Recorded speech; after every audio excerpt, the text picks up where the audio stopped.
with songs appearing in millions of videos on social media and being responsible for multiple major trends, while at the same time receiving billions of streams on multiple music platforms.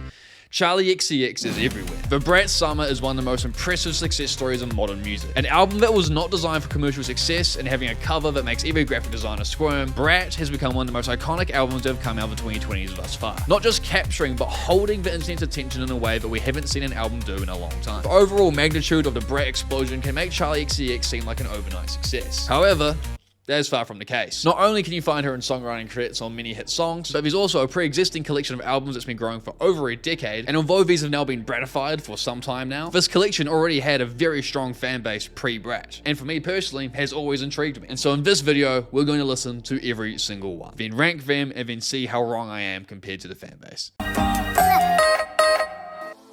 Alright, this is the part of the video where I figure out just how long this is going to take. So, Brat's only 40 minutes? True. Okay, we're gonna do the original True Romance. Sucker, 47 minutes. All of these are short. I'm a fan of this Charli. All killer, no filler. I respect it. Number 1 Angel was 37 minutes. Top 2. Another 40 minutes. Charli, 50 minutes. How I'm feeling now. 36 minutes? These are short. Okay. And let's do the extended Brat.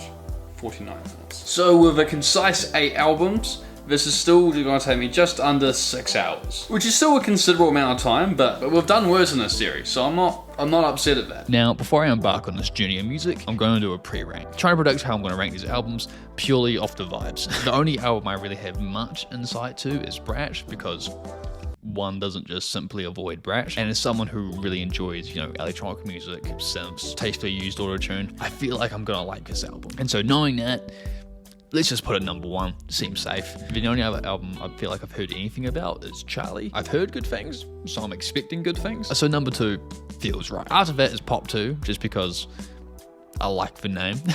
After that I put Crash. I feel like I saw this in the charts or something, so you know, I don't have negative connotations with it, so I'm assuming it's okay. So number 4 seems right. Similar vibes of how I'm feeling now. I know this is the album that has Party For You on it. At number 6, I'm gonna put Sucker. It's got Boom Clap on it, you know. At number 7, I have True Romance. This is her first album, her debut. I know next to nothing about it. The only thing after that is number 1 Angel, which, the same, I know nothing about this album, and I like the title slightly less, so it's at the bottom. So that's how things are sitting before we actually listen to the albums. Only one thing left to do.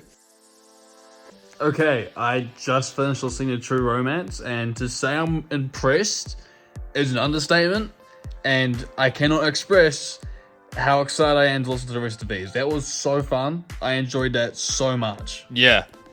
I loved this album. I wasn't not expecting to like these albums, but like, this is one of the best first listens I've had with an album in a while. This album came out in, what, 2013, 2014? And is very much a product of its time. Its production, a lot of its synths and sound, it sounds like 2013 and 2014 EDM, which is my favorite kind of music.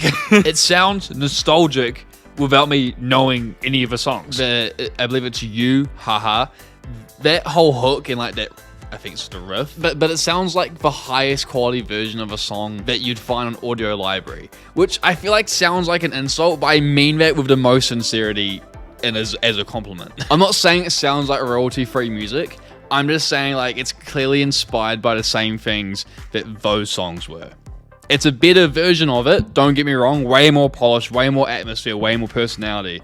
It just has I mean it in a good way. I feel like I'm digging a hole here. I'm gonna add so many of these songs to my playlist. If this is what these albums are gonna sound like, I am unbelievably excited. The intro track, Nuclear Seasons, had me hooked, and it all just got better from there. Take My Hand, You, Cloud Aura. Oh my god, the beat on Cloud Aura goes so hard, and like that filter she's got, that's so good. I will be running to that song. This feels like way too high of a standard to be setting, so I'm not expecting to like all these albums as much as I liked this one, but I'm already so glad I did this video because I found this album. That's the kind of way I'm feeling about it. I'm gonna do a segment at the end of this video where I want to compare my ranking to the rankings on like the subreddit and stuff, and I'm really curious to see where this album sits because I think this is fantastic.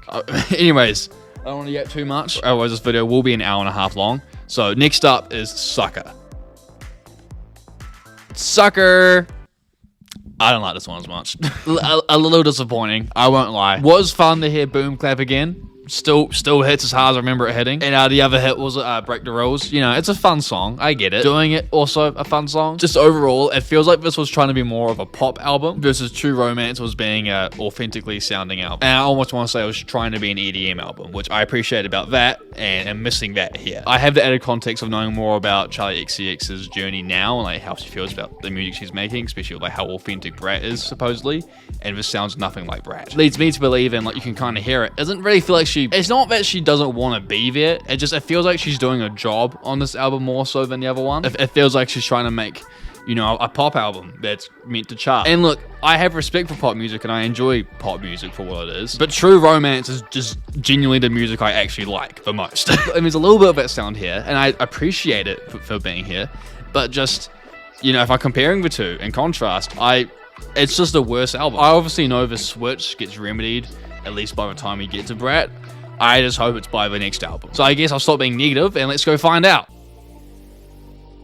Number 1 Angel felt like a return to form, which was a real sigh of relief after Sucker. It was almost like Sucker was more of an experimental album for Charli, in the fact that it was just trying to sound like a pop album, which is unlike her natural sound. Versus Number 1 Angel is going right back into Charli's natural sound, which I think many would call experimental slightly. Like, it's not ludicrous in the grand scheme of electronic music, but it definitely has way more of its own identity than Sucker. I don't think I like it more than True Romance. However, some songs I did like. The intro track, Dreamer, not my first time hearing clips of it, because, you know, it's one of those social media songs. My first time hearing the whole thing, though. I liked it. White Roses and Roll of Me also took my fancy. Yeah, another fun album, and kind of reestablishes my excitement in this whole collection being albums that I'm probably gonna like quite a lot. Although, there's a little bit of risk because the next album is called Pop 2.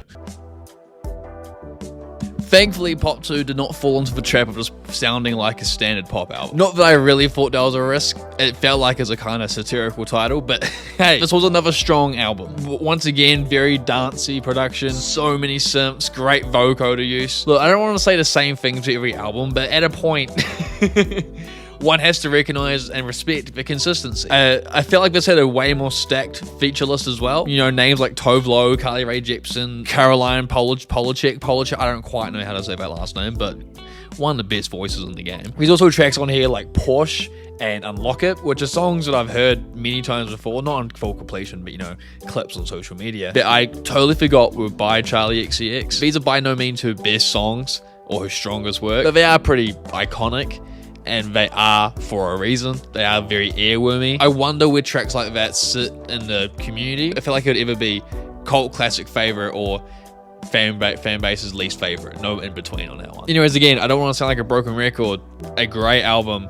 We'll probably listen to many songs again. By far, the most notable experience on this is track 10. Just a sonically awesome piece of work. Feels like it's building to something, and I believe there's a song of the same name, so one has to imagine these two are linked. It makes me excited for that song. But that was such a strong way to finish this album. I really liked that. The production on all these albums has been really fun and like really tailored, I'd say, to my music taste. But that track in particular would just hit. It just hits so hard. Anyways, next up, it's an album that I actually have a bit more anticipation for. Charli. So this was an album that, coming into this video, I had higher expectations for. I had heard good things, I had the intro saved already, which I had forgotten that I did, and especially considering how much I enjoyed some of his previous projects, I was pretty excited going into this one. I have to be honest, I'm a little underwhelmed. Don't get me wrong, this is not a bad album, and I would say it's definitely better than Sucker. And there's definitely some tracks on this album that I quite like White Mercedes, I thought was a really good song. And the intro, as we said before, next to Charli. She's absolutely still hitting where she needs to hit on this album. There's also a continuation of the track 10 on here.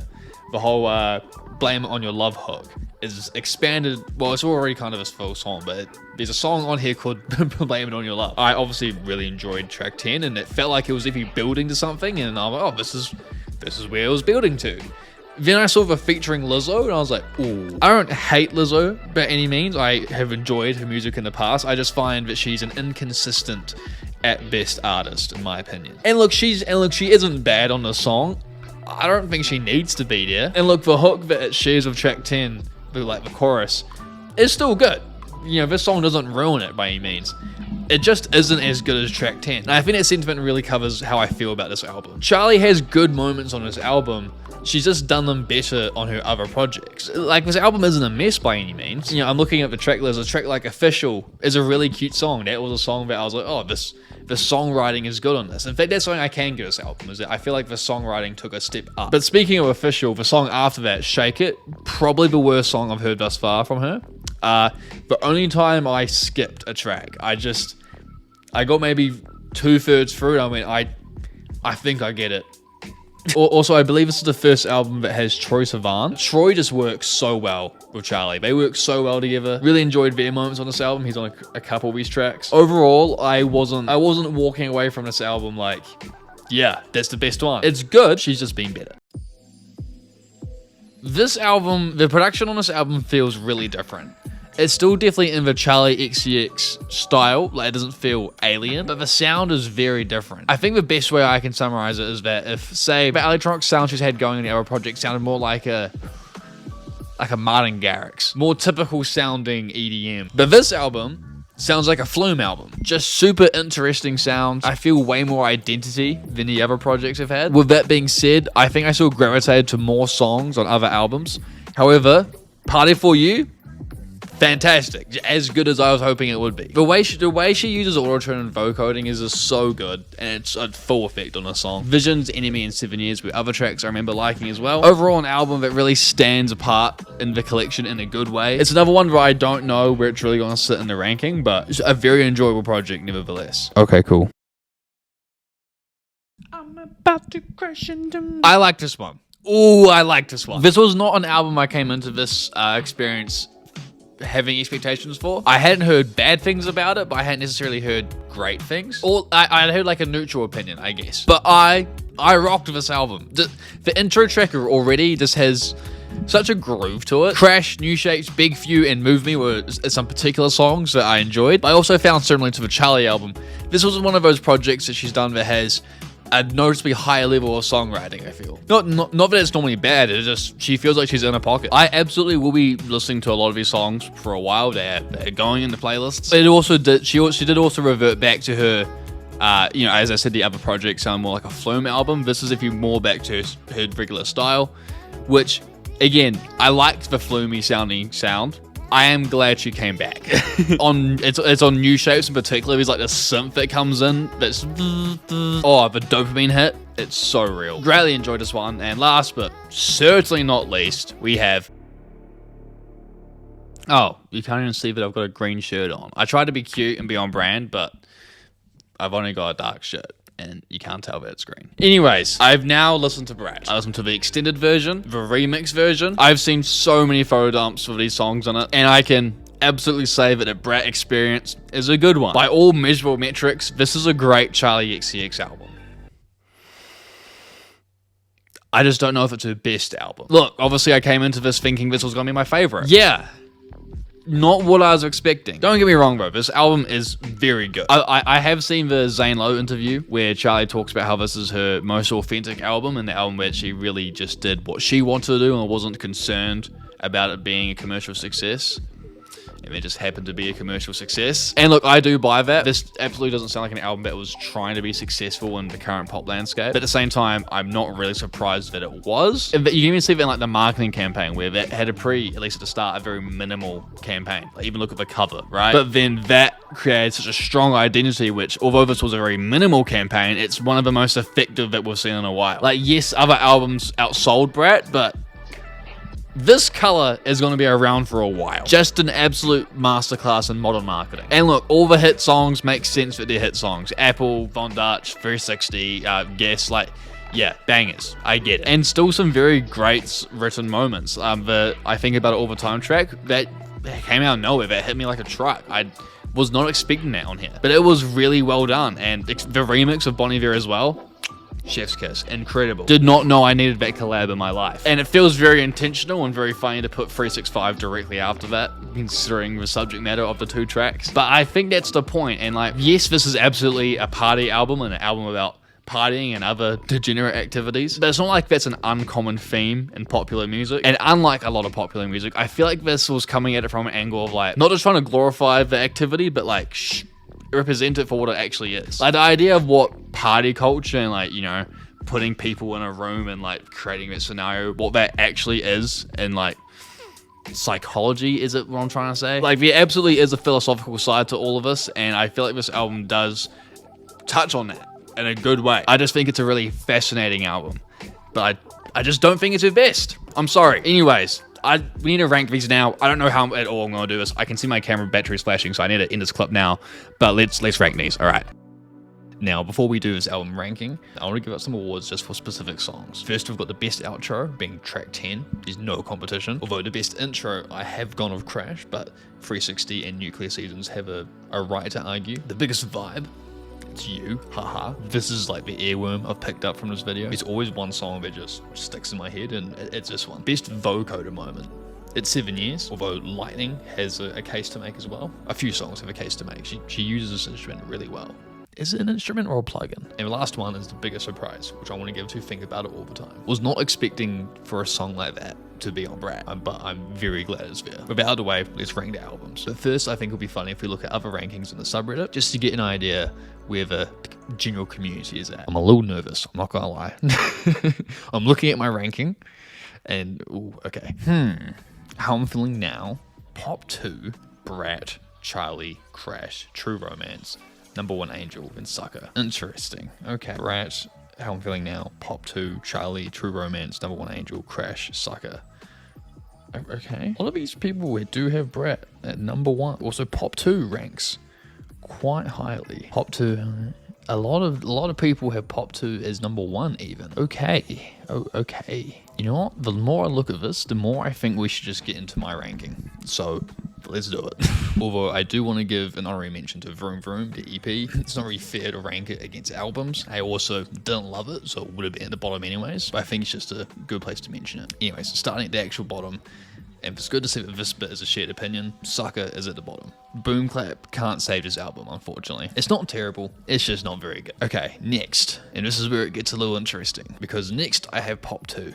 As we saw before, a lot of people's number 1. So that makes me nervous. I felt way better about this album when I first listened to it.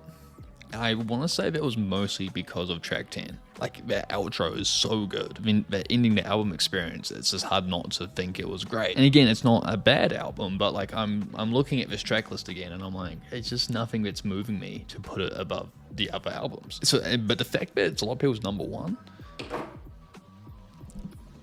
am I wrong?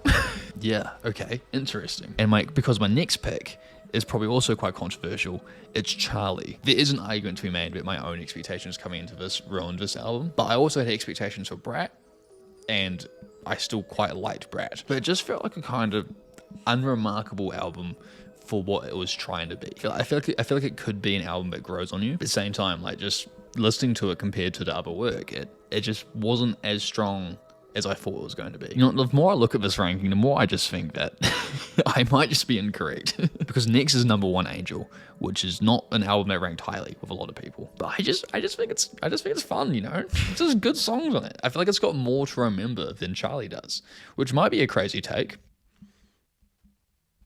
but I want to stick with it. Okay, these next four, I'm not too sure. Do I want to lock in what I'm looking at? I feel like I'm going to upset some people. Okay, next is How I'm Feeling Now. Really did like this album, and there's lots of very high highs on it. Party For You is arguably a top 3 Charli song. And the floomy sounding, actually let me editing this video, but they're friends, Charli and Flume, so that's fun. But like, it's a really good sound. I just feel like some of these tracks get a bit lost in the sauce. And like, when everything connects, it's great. It's just, how often does that happen? Reading a little bit just in the Reddit there, since this album came out in 2020, for a lot of people this was their pandemic album, which I think may artificially inflate some people's attachment to it. It's not me trying to say they don't like it for the music, I just think I could never replicate that attachment to it in this week. So maybe that added to it, I would put this album at the top. But as it stands now, these next 3 albums I just feel a lot better about. And with that being said, the next one is Brat. Now, this was a little unfair because I'm kind of counting all 3 Brat albums into the same thing, the extended, the original, the remixes, and the overall package is really compelling. And talking about albums that might grow on you, this album has already started to grow on me. You know, when I first finished it, I probably could have ranked How I'm Feeling Now above it, But when I was, you know, skimming through these albums, making this ranking again, like, Brat's just really watertight. I don't really think there's a bad song on it, or like many moments that feel unnecessary. It's just a very well-made project. You can tell a lot of love and fun at the same time was put into it. And I think not putting it on the podium would have been a disservice. But you know, you can say what you want about this podium, because regardless how they sit, the next two were barely on anyone's podiums. At number 2, we have Crash. I was reading some comments before that this album is deemed too commercial by a lot of people's standards, which I didn't think about that when listening to it, versus that definitely came up as a fault when listening to Sucker. I can understand how people would feel that way, maybe. I liked it a lot. It might not be as watertight as Brat, but the moments where it just connects, and like connects with me, just supersede what Brat did for me. And another earworm I picked up from this video was definitely New Shapes, as well as the Crash intro. You know, it's definitely very EDM fueled, and it could be commercial EDM. I could see someone making that argument, but for me it works. And for me, I really enjoyed this listen. And clearly, you've done the math on what number 1's gonna be. So let's rip the band-aid off. Number 1 is True Romance. Yeah, this was at the bottom of some people's lists. This might be my most controversial ranking I've done in all these videos. It's the one where I actually am the most invested. Yeah, look, I genuinely thought I was tripping. Like, before I even checked the subreddit, I thought I could not be right about this album. But I went through and skimmed through it again, and I just really like it. You know, if I want to try and get objective with a subjective matter, I would probably try and put Brat at number 1. I think overall is a product that is the most well-made thing. But in terms of what just works for me in my personal history of music and whatever, it's this album. It's this album. Nuclear Seasons, You, Take My Hand, Stay Away, Cloud Aura, Lock You Up are all tunes. They're all tunes. I'm definitely speaking from more of a sonic perspective, like from an audio perspective, more so than from like a subject matter of the songs. Ranking this more from that perspective, this album would fall a bit. But again, like when it comes to albums that I'm probably going to come back to, this is the one.